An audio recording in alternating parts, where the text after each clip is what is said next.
Hi friends, இன்றைக்கி நான் உங்களுக்கு ஒரு சின்ன கதை ஒன்று சொல்ல போகிறேன். ஒரு ரூமில் 4 மெழுகுவர்த்தி எரிஞ்சிக்கிட்டு இருந்திருக்கு.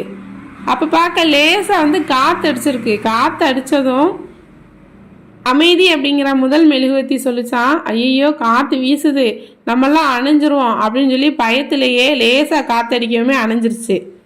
ரெண்டாவது மெழுகுவர்த்தி அன்பு அப்படிங்கிற மெழுகுவர்த்தி. அந்த மெழுகுவர்த்தி சொல்லிச்சான், ஐயோ இந்த காற்றோட என்னால் போராடி ஜெயிக்க முடியாது அப்படின்னு சொல்லி அது அணைஞ்சு போயிடுச்சு. மூணாவது மெழுகுவர்த்தி அறிவு அப்படிங்கிற மெழுகுவர்த்தி, இந்த காற்றை எதிர்த்து என்னால் போராட முடியாதுன்னு அதுவும் அணைஞ்சு போயிடுச்சு. நாலாவது மெழுகுவர்த்தி மட்டும் காற்றோட கொஞ்ச நேரம் போராடி ஜெயிச்சு அணையாமல் எரிஞ்சிக்கிட்டு இருந்திருக்கு. அப்போ அந்த ரூமுக்கு ஒரு சின்ன பையன் ஒருத்தன் வந்திருக்கான். அந்த பையன் அணைஞ்ச அந்த 3 மெழுகுவர்த்தியும் பார்த்து, ஐயோ 3 ஒன்று அணைஞ்சிருச்சா, ஒன்று தான் எரிஞ்சிக்கிட்டு இருக்கா அப்படின்னு சொல்லி ரொம்ப வருத்தப்பட்டிருக்கான். வருத்தப்பட்டவொன்னே இந்த எரிஞ்சிக்கிட்டு இருக்க 4வது மெழுகுவர்த்தி சொல்லிச்சான், கவலைப்படாத, இனிய வச்சு அந்த 3 மெழுகுவர்த்தியும் நீ ஏற்றிக்கோ அப்படின்னு சொல்லியிருக்கு.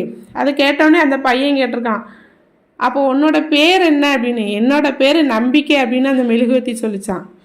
நாம் எப்போதும் வாழ்க்கையில் நம்பிக்கையை மட்டும் இழக்கக்கூடாது. Thank you friends.